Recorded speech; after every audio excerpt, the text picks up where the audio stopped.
teman-teman, perkenalkan nama saya Esti Apriyanti dari program studi Agribisnis Fakultas Sains dan Teknologi UIN Syarif Hidayatullah Jakarta.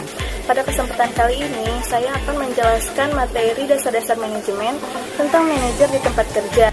Oh iya, saya sudah mewawancarai pengusaha bubur ayam yang sukses dan berbincang dengan beliau mengenai manajemen yang beliau terapkan.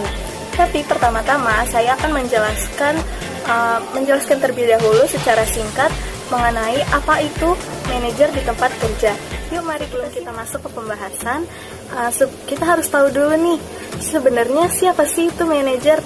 Nah, manajer itu adalah seseorang yang melakukan pengawasan dan koordinasi terhadap pekerjaan orang lain demi mencapai tujuan organisasi atau perusahaan. Jadi, mustahil nih suatu organisasi atau perusahaan tapi tidak memiliki seorang manajer. Nah, mustahil nih organisasi tersebut dapat mencapai tujuan. Kenapa sih manajer itu penting? Yang pertama, karena organisasi perlu keterampilan dan kemampuan manajerial. Yang kedua, karena manajer berperan dalam menyelesaikan pekerjaan orang lain sesuai dari pengertian manajer sebelumnya, yaitu manajer melakukan pengawasan dan koordinasi terhadap pekerjaan orang lain. Yang ketiga, yang paling penting adalah manajer mempengaruhi produktivitas dan loyalitas dari karyawan. Jadi, bukan dari bayaran, tunjangan, atau lingkungan tempat kerja, melainkan dari kualitas hubungan antara karyawan dengan manajer. Secara manajemen, manajer dibagi menjadi beberapa tingkatan atau klasifikasi. Secara umum, manajer dibagi menjadi 3 tingkatan, yaitu yang pertama manajer lini pertama atau first line manager, yang kedua ada manajer tingkat menengah atau middle manager, dan yang ketiga ada manajer puncak atau top. Sebelum membahas perbedaan dari ketiga manajer tersebut, ada keterampilan yang harus dimiliki oleh seorang manajer. Menurut Robert Kans, bahwa setiap manajer membutuhkan 3 keterampilan dasar. Yang pertama adalah keterampilan konseptual, yang kedua adalah keterampilan hubungan antar manusia, dan yang ketiga adalah keterampilan teknis. Keterampilan konseptual adalah kemampuan berpikir dan memahami konsep-konsep yang bersifat abstrak dan kompleks. Keterampilan hubungan antar manusia adalah kemampuan bekerja sama secara baik dengan orang lain, baik secara kelompok maupun perorangan. Keterampilan teknis adalah pengetahuan dan keterampilan yang berkaitan dengan sebuah pekerjaan. Selanjutnya, ada perbedaan dari 3 tingkatan manajer yang sudah disebutkan sebelumnya. Terlihat bahwa manajer puncak harus memiliki keterampilan konseptual yang lebih dominan daripada keterampilan teknis. Karena manajer puncak ini harus memandang organisasi dari perspektif secara keseluruhan dan memahami hubungan-hubungan di antara berbagai bagian organisasi, serta dapat membayangkan bagaimana organisasinya ini dapat membaur dengan baik di lingkungan tempatnya berada. Biasanya memiliki jabatan semisal direktur utama, direktur pelaksana, atau presiden organisasi. Lalu di manajer menengah terlihat ada keseimbangan antara keterampilan konseptual dengan keterampilan teknis, karena seorang middle manager harus memiliki pengetahuan dan keahlian. Bahkan tak jarang middle manager harus langsung turun ke lapangan untuk mengawasi dan menangani jalannya organisasi atau perusahaan. Biasanya memiliki sebutan atau jabatan semisal manajer regional, pimpinan proyek, atau manajer divisi. Lalu di manajer lini pertama terlihat ini kebalikan dari manajer puncak, yaitu lebih dominan keterampilan teknik daripada keterampilan konseptual.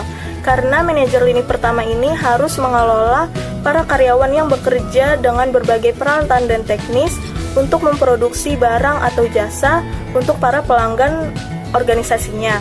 Biasanya memiliki jabatan semisal supervisor, manajer shift kerja, atau manajer kantor.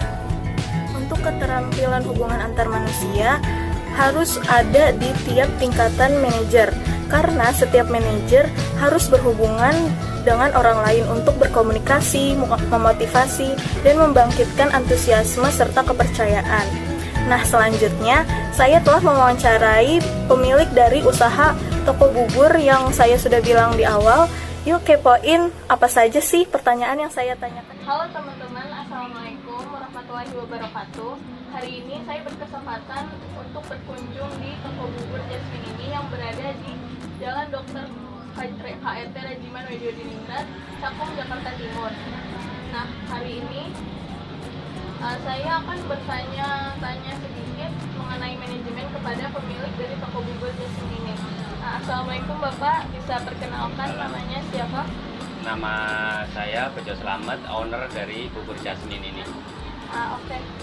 Sudah berapa lama Bapak mendirikan usaha ini? Sudah lumayan lama, kira-kira dari tahun 98, sekitar 20 tahunan lebih kayaknya kira-kira. Sudah lumayan lama ya? Iya. Lalu apakah saat mendirikan pertama kali usaha ini Bapak langsung merekrut karyawan atau mendirikan usaha ini sendiri, mengelolanya sendiri mulai dari produksi sampai pemasarannya? Dulu awal-awal usaha ini saya di pinggir jalan ya, masih keliling kampung dari ke kampung, terus mangkal di tiap gang. Ketika masyarakat sudah mengenal, baru kita nyari kios untuk buka usaha ini di kios. Seperti itu. Lalu apakah ada perbedaan ketika Bapak mengelola usaha ini saat memiliki karyawan dan saat tidak memiliki karyawan? Sangat beda ya. Ketika kita usaha ditanganin sendiri, sangat menyita waktu dan tidak ada waktu buat keluarga. Ketika kita dibantu, ada karyawan yang membantu, agak ringan dan banyak waktu kita luangkan buat keluarga. Lalu apakah ada pengaruh omset atau keuntungan ketika Bapak menerapkan sistem manajemen dan saat tidak menerapkan sistem manajemen? Ketika kita menerapkan manajemen, terutama manajemen keuangan, sangat beda sekali, karena ketika kita menerapkan sistem manajemen keuangan, kita tahu naik turunnya barang-barang. Ketika musim pandemi seperti ini, kita harus benar-benar teliti sekali mengatur manajemen keuangan.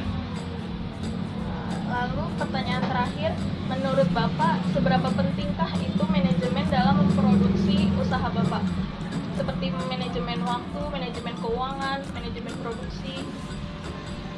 Sangat penting sekali ya, karena di dalam kita menerapkan manajemen, jadi kita sangat efisien sekali membagi waktu, membagi semuanya. Dan apabila kita tidak pakai manajemen, otomatis akan semrawut. Seperti itu. Oke teman-teman, begitu perbincangan singkat saya dengan pemilik toko ini. Terima kasih Bapak telah meluangkan waktu untuk diwawancarai. Maaf telah mengganggu waktunya. Ya, sama-sama. Terima kasih. Wassalamualaikum warahmatullahi wabarakatuh. Itulah hasil wawancara yang telah saya lakukan kepada pemilik toko bubur ayam. Terima kasih untuk yang sudah menonton, dan jangan lupa di like dan komen sebagai bentuk partisipasi teman-teman dalam membantu saya menyelesaikan tugas dasar-dasar manajemen ini. Terima kasih. Wassalamualaikum warahmatullahi wabarakatuh.